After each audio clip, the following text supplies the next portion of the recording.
Okay, guys, party and having a great time. Action! Salut à toi et à tes deux oreilles, bienvenue dans Clap Clap, le média cinéma qui fait du bruit.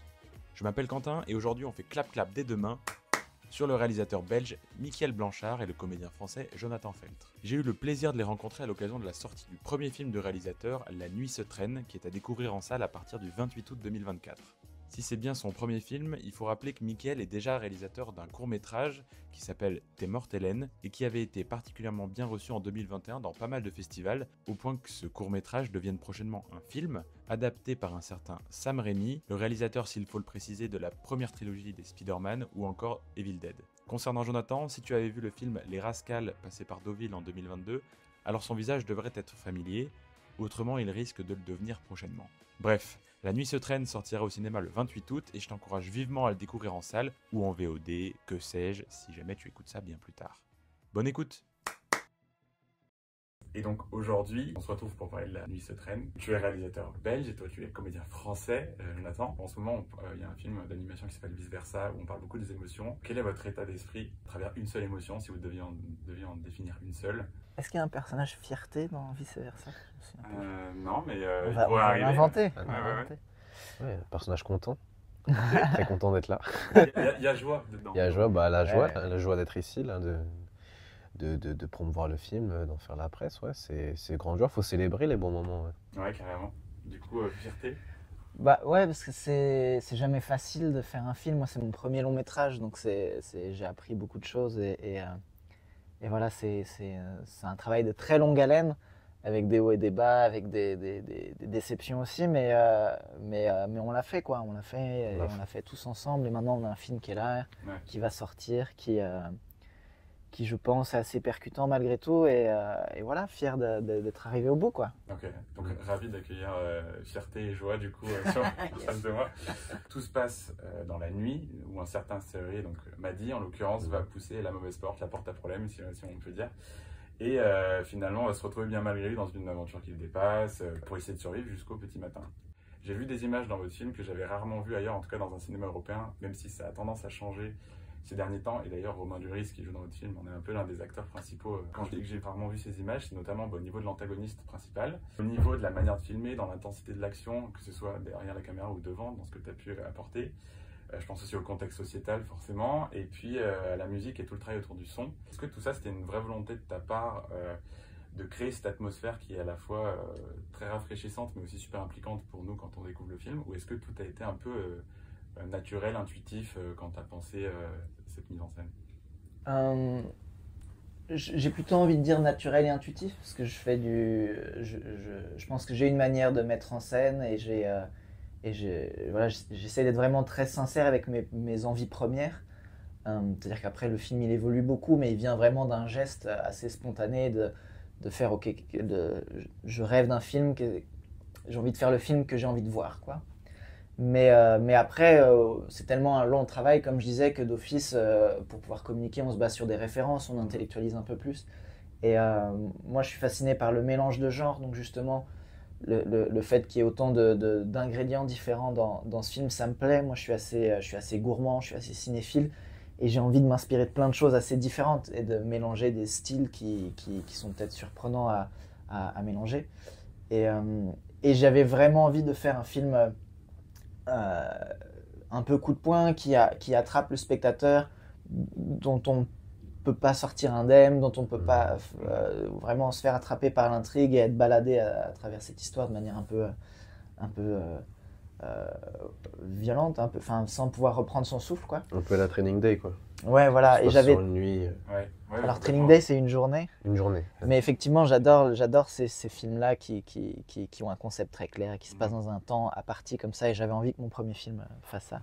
Mais pour moi, effectivement, tu le dis, c'est aussi un film qui a des sujets très sociétals. J'avais envie d'oser un film de divertissement grand public, très intense, on pourrait sans doute dire d'inspiration anglo-saxonne ou quoi. Mais voilà, que ce soit quand même un film qui parle du monde dans lequel on vit, quoi, et qu'il n'y a pas de, enfin, que les deux peuvent complètement se lier, quoi. On n'a pas d'un côté le cinéma social et d'un autre côté le cinéma de pur divertissement, qui est un terme que j'aime pas trop. Moi, j'ai l'impression que tout bon film c'est ok de faire du grand film de divertissement, Absolument. mais il faut que ça raconte quelque chose. Ouais, clairement. Et ça, c'est quelque chose que tu avais ressenti, toi, au niveau de l'intensité, lorsque tu as lu un peu le script ou le projet.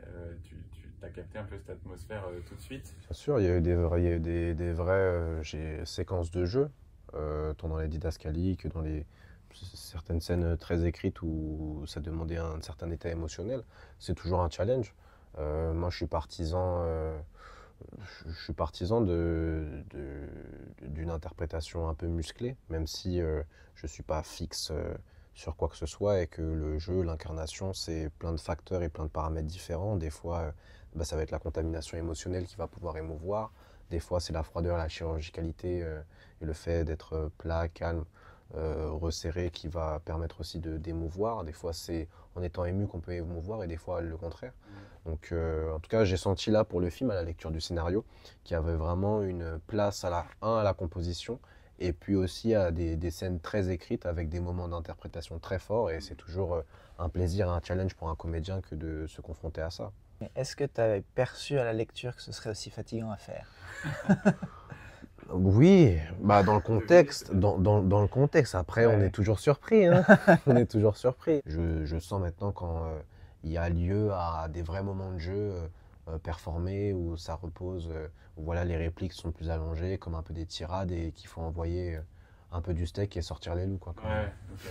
Sortir le chien, les loups. C'est sortir le chien. Sortir le chien, mais ça me fait une transition parfaite. Il y a un moment dans le film, il y a un des personnages qui interroge Maddy sur. Il sort une certaine phrase, il lui dit: mais tu tiens ça d'un film, tu tires ça d'un film. Ouais. Et du coup, j'ai bien aimé ça parce qu'en fait, Natacha. le film il joue un petit peu avec lui-même. Il y a une certaine autodérision à ce moment-là. Je voulais savoir pourquoi avoir fait preuve de cette autodérision à ce moment-là envers l'écriture de ce que tu dis et de ce que tu as pu écrire avant.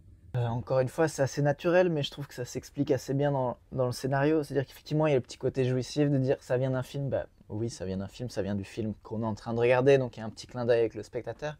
Mais ça fait sens surtout avec l'arc du personnage. Mhm. C'est-à-dire que ça montre que Maddy n'est pas à sa place, en fait. Et qui reproduit des choses qu'il a vues. Alors il se trouve qu'elle le sait pas, mais il reproduit une réplique qui arrive plus tôt dans le film, mais qui effectivement sonne comme une réplique un peu qui pourrait être une réplique cliché d'un film de gangster. Et à ce moment-là, c'était pour montrer que Maddy est en fait lui-même un acteur en train de jouer un rôle. Il est en train de sortir une réplique, et parce qu'il est en train de... Ce qui est assez drôle dans le film, c'est que Maddy est un anti-héros, mais pas dans le sens où c'est quelqu'un qui n'a pas des valeurs de héros. C'est quelqu'un de tout à fait bon, juste et réglo et tout. C'est juste que d'un coup, il se retrouve obligé justement de jouer les durs, de rentrer Ouais. dans ce jeu du gangster, Il essaye, en tout cas. ce qui n'est pas du tout. Ouais. Mhm. Et donc, par rapport à ton interprétation, justement, est-ce que ça a été difficile ou assez simple pour toi de trouver le juste milieu entre une intensité qui est permanente du coup de A à Z dans le film, parce qu'au bout de 5-10 minutes, finalement, on est déjà dans le dur pour un personnage qui passe d'une soirée lambda à oula, je joue ma vie. Comment tu as trouvé? Est-ce que vous avez beaucoup parlé? Est-ce que tu avais de la place pour l'improvisation? Est-ce que c'était vachement guidé sur cette intensité que tu pouvais mettre dans ton personnage par rapport à tout ce qu'il vit, quoi? Mickey m'a donné beaucoup de confiance et beaucoup de crédit et on a beaucoup travaillé ensemble en amont déjà pour structurer le personnage comme il se doit, raconter l'histoire d'un gentil qui se fait tout d'un coup happer dans le gangstérisme, dans le grand banditisme, pardon. Et donc il y avait de ça, donc c'était en amont, voilà, qui est le personnage, qui est ceci. Après, les challenges sont multiples. Tourner de nuit, c'est un challenge qui, en tant qu'individu, ça te fatigue. Tu peux pas tricher la nuit, tout ce que ça va briguer physiologiquement de fatigue, contrainte, froid, tout ça. Et donc, en tant que comédien, faire la part des choses pour garder en vitalité pour le personnage.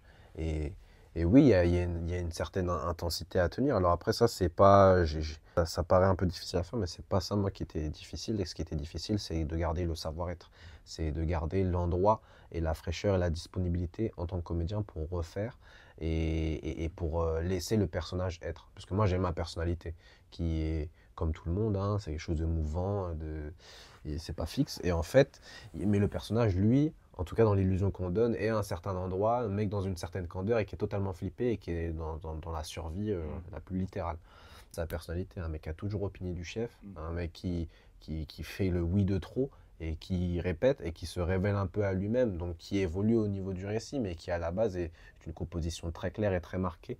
Donc c'est ouais, pour moi, c'était là le challenge. Vous avez tourné tout ça sur combien de nuits? Parce que tu parlais de la nuit qui est finalement donc un argument évident à prendre en compte lorsque vous avez tourné. Majoritairement, ouais, on a tourné sur 8 semaines et c'était les 2 tiers en nuit, quoi. On a fait quelques jours pour nuit dans des décors intérieurs, mais on est quand même, mine de rien, beaucoup en extérieur dans le film.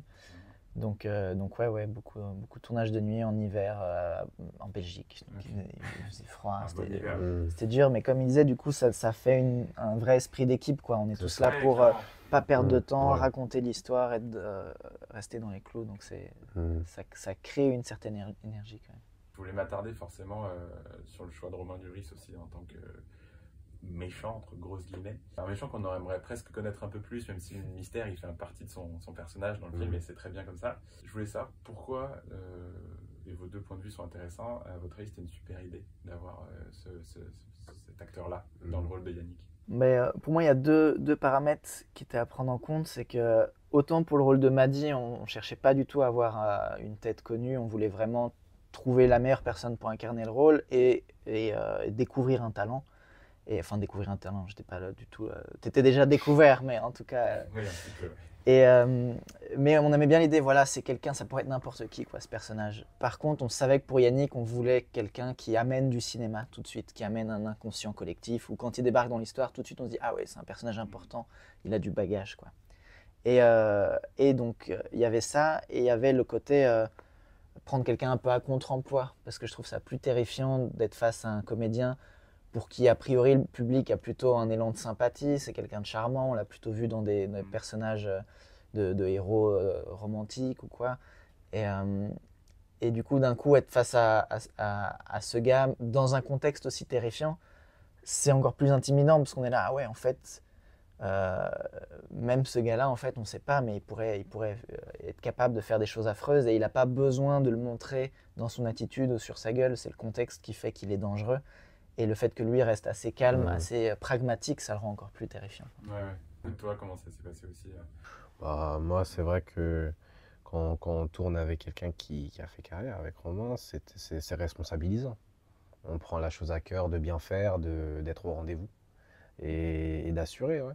Là, c'est vrai que la scène de face à face, c'est très écrit, c'est un vrai moment de jeu, c'est une vraie, c'est un petit morceau de bravoure et on a à cœur de bien faire, quoi. Donc un petit peu du personnage de fierté aussi par rapport à ça. Grave.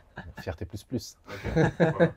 Je me suis interrogé à un moment pendant le film, je me suis dit, bon, le personnage il s'appelle Yannick, et il y a un autre Yannick qui a fait beaucoup de bruit il y a 1 an au cinéma, un film de Quentin Dupieux. Yes.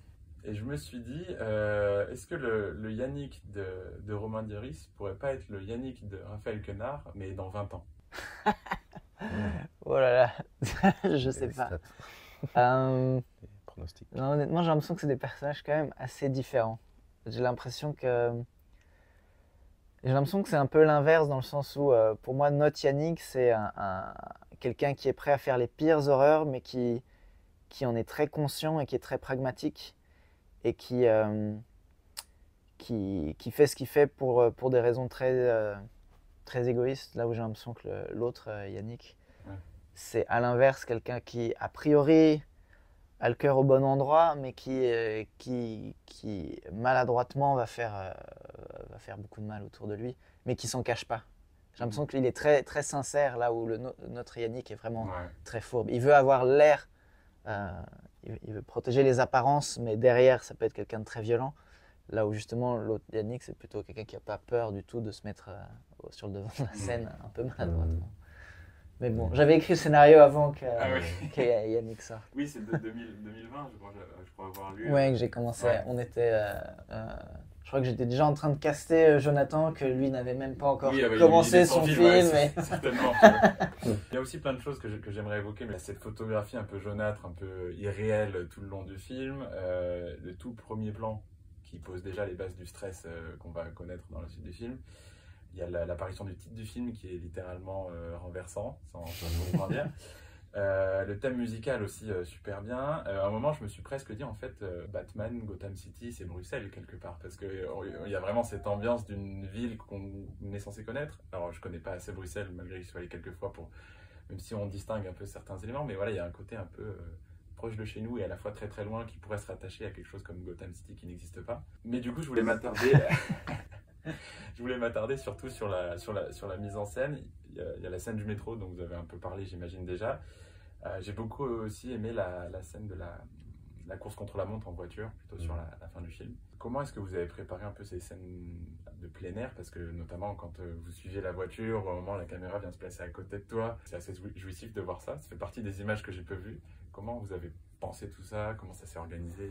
Ouais, bah, beaucoup de travail. C'est compliqué parce qu'en plus, en Belgique, j'ai l'impression que les équipes n'ont pas tant l'habitude de tourner ça. Donc, même en termes d'autorisation, c'est des trucs un peu compliqués à demander. Il n'y a pas beaucoup de choses qui sont mises en place pour ça. Donc, ça demande beaucoup de travail. Par exemple, la scène du métro, on l'a mis en toute fin de tournage parce qu'on savait que c'était le truc le plus ambitieux en termes d'autorisation, de sécurité, que ça demandait beaucoup de choses. Il y avait une liste infinie de choses à valider pour pouvoir tourner le plan tel qu'il était prévu. Donc on savait qu'on avait besoin encore d'autant de temps que possible pour préparer, pour avoir toutes les autorisations. Mais oui, après moi, j'adore la prépa, j'adore rêver mon film et c'est vraiment ce cinéma-là qui me fait rêver. C'est celui qui met beaucoup de travail dans les détails, dans la fabrication de ses plans. Et donc chaque plan qui est à l'image dans le film, il a été fantasmé pendant des mois en amont. Et notamment, je suis content que tu relèves ce fameux plan où on suit la voiture et on voit que c'est Joe au volant, parce que moi, ça m'amuse beaucoup, ces petits trucs de magicien. Alors là, en l'occurrence, c'est une voiture avec un aérogrip, une voiture avec un bras et une caméra dessus qui suit la voiture cascade. Okay. Et en fait, voilà, c'est quand même une cascade compliquée avec des salommes qui doivent se chorégraphier avec une voiture. Donc évidemment, on ne va pas demander à Jonathan de faire ça et en plus de jouer. Donc lui, il est dans une voiture au prochain film. Allez. Mais donc lui, il est dans une voiture avec en fait un volant déporté. Donc lui, il a un faux volant et à côté de lui, caché, camouflé en noir, il y a un cascadeur qui conduit la voiture. Et donc l'idée, c'était justement jouissif, c'était de montrer toute cette cascade et dans un même plan, aller jusqu'au cockpit et de montrer le pilote et de montrer, ah oui, c'est vraiment Maddy, c'est vraiment Jonathan qui est au volant. Et en fait, en post-prod, on a juste effacé le cascadeur qui conduisait à côté. Donc La nuit se traîne, ça fait évidemment référence à la chanson de Petula Clark, que je connaissais pas d'ailleurs, donc merci pour la découverte, je l'ai écoutée 4 fois depuis le film, donc merci. Plaisir. Elle va sûrement accompagner mon été probablement. Donc la chanson, elle se trouve sur le CD Compile Maman, qui récupère donc dans sa voiture.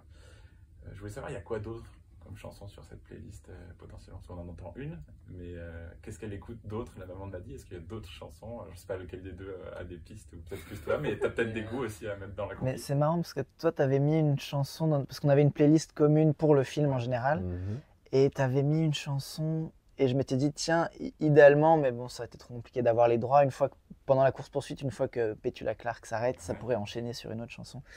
Et c'était, mince. Ah, c'est quoi Tout est chaos à côté? Mylène Farmer. Désenchanté, ouais. Désenchanté, oui, ouais. Ça l'a tombé vu le moment du film. Ouais. On trouvait que bizarrement, ça parlait assez bien du film aussi comme chanson. Ça parlait assez bien du film. Désenchanté pour le coup, littéralement, vu le contexte en plus à ce moment-là. Gros big up à Mylène Farmer. Dans la suite, on mettra. Ouais. Mais déjà, si grâce au film, on peut avoir La nuit n'en finit plus, number one sur Spotify. C'est chouette. Non, il y a un vrai truc, j'avoue, je connaissais pas vraiment l'artiste. Et comment d'ailleurs ça est arrivé que ce soit cette chanson? Je sais plus d'où j'ai découvert, par quel biais j'ai découvert cette chanson. Je me demande si c'est pas, je crois qu'elle est dans un film des frères Dardenne. Donc c'est marrant le chemin que cette chanson fait dans le cinéma belge. Mais moi, c'est une chanson qui me touche énormément et que c'est vraiment la chanson que j'écoute quand j'ai des moments de mélancolie ou des peines de cœur ou que je me sens seul. Et cette chanson qui parle de solitude dans la nuit, d'une nuit qui n'en finit plus, de quelqu'un qui espère que quelque chose va le sortir de son quotidien, qui en a marre de cette solitude. Et j'ai l'impression que ça parlait tellement du personnage et puis de cette nuit qu'il va traverser, quoi. Et c'était aussi une manière de, comme tu dis, de donner une petite miette de son passé. Et donc moi j'aime bien quand on donne juste des petits indices sans grossir le trait, mais qu'on a des petites infos pour se construire un imaginaire autour du personnage. Moi, ce que ça m'évoque, cette musique, c'est les âmes un peu troublées, les moments où on est troublé, solitaire et où la nuit, finalement, on n'a même pas le repos, la paix d'esprit pour se reposer. Et à quel point ça peut te foutre dans la merde quand tu es trop fatigué et que tu en fais trop. J'ai vu dans les crédits, puis après je suis allé fouiller dans le film, qu'il y avait dans les extraits sélectionnés, il y avait un extrait d'Evil Dead de Sam Raimi. J'ai pas encore pu voir ton court-métrage, mais j'espère pouvoir le trouver. Que du coup, il va y avoir une version longue qu'il produit, donc félicitations déjà. Est-ce que l'extrait dans le film, c'est une heureuse coïncidence? Est-ce que c'est un hommage? Est-ce que ça... Comment ça s'est fait que... Non, c'était un clin d'œil. Voilà, moi il se trouve que le premier film que j'ai vu au cinéma de ma vie, c'était le Spider-Man de Sam Raimi. Et j'ai vu, il y a peu de réalisateurs où je peux vraiment dire j'ai vu tous ces films, et donc j'ai vraiment vu tous ces films. Et je sais pas, il y a tellement un plaisir en fait sincère dans le cinéma qu'il fait. Il y a quelque chose de très ludique et en même temps il peut faire des films hyper durs et hyper profonds. Mais toujours il y a toujours quelque chose de très généreux et de très ludique. Et voilà, moi c'est un des réalisateurs qui m'a le plus fait rêver et le plus inspiré. Donc déjà la chance de l'avoir rencontré et de faire un film avec lui. Et donc j'avais envie, je pense, de rendre hommage à ça quelque part dans un détail ici dans le film. Donc c'est très discret, il reconnaîtra qui connaît, qui s'intéresse à ça. Et on se disait, bah oui, vu que le film se passe tard dans la nuit, c'est tout à fait le genre de film qui pourrait repasser à la télé. Et du coup, on s'est dit, bah c'est cool, on peut mettre un gros film connu et on a presque rien dû payer. Ouais, trop bien. Est-ce qu'il y a un sujet dont vous n'avez pas parlé, sur lequel on ne vous a pas interrogé, qui concerne le film, à la fois dans ses sujets, dans la production ou autour, qui vous tient à cœur et sur lequel on ne vous a pas encore entendu? Donc là, en gros, c'est le moment. C'est une question qui n'en est pas une. On m'a déjà posé cette question juste récemment. Je me suis dit, merde, il faut que je trouve une réponse. Ou un élément sur lequel vous aimeriez que, je sais pas, les gens prêtent une attention particulière et qui ne serait pas forcément évident lorsqu'on le découvre. Après, je pense, nous, quand on nous dit, ouais, est-ce que c'est physique et tout, de nous-mêmes, et on ne nous a pas posé la question d'à quel point c'était dur et les conséquences de tourner la nuit. Ouais. J'ai l'impression que c'est nous qui avons amené ça et qu'on n'a pas eu les questions de qu'est-ce que c'est pour une équipe collective de tourner la nuit et tout ce que ça implique et suggère. Le travail collectif de tourner... Ouais, on est tous dans le même bateau. On est tous là dans le même bateau, donc en fait, si tu veux te détendre, te concentrer, te chauffer, il va falloir faire ça dans le silence et dans le respect de l'équipe technique, parce qu'on est tous là dans le même bourbier à 4h du matin, ou à faire la remontée de jour, et qu'en fait, là, il s'agit juste d'être au diapason. Il n'y a plus la place pour l'ego, il n'y a plus la place pour les distractions, parce que de nuit, du coup, on est tous... et puis en plus, voilà, l'hiver en Belgique, donc souvent de la pluie, souvent gérer plein d'imprévus.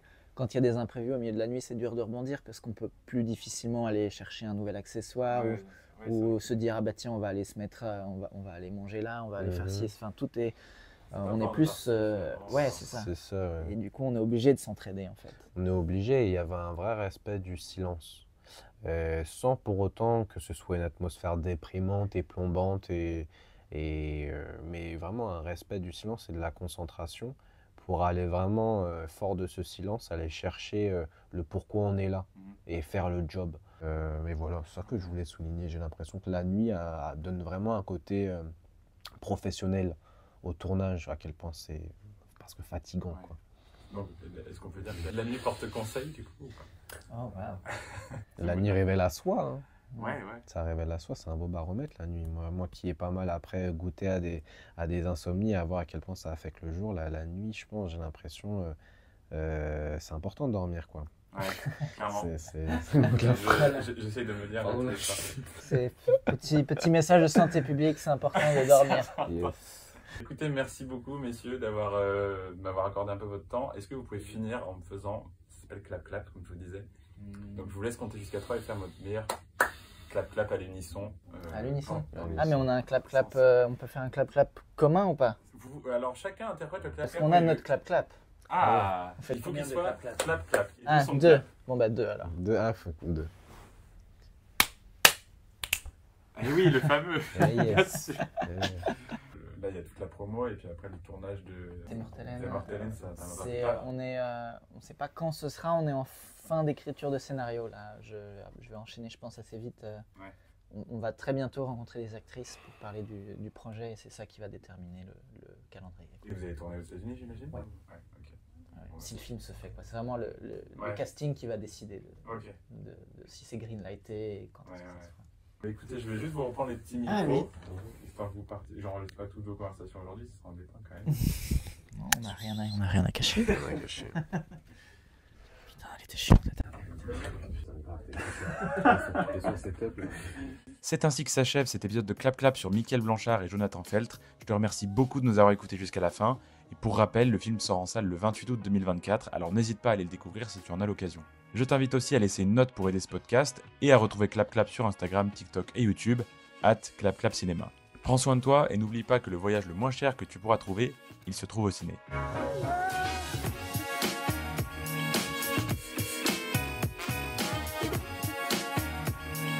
Okay, everybody, that's a wrap.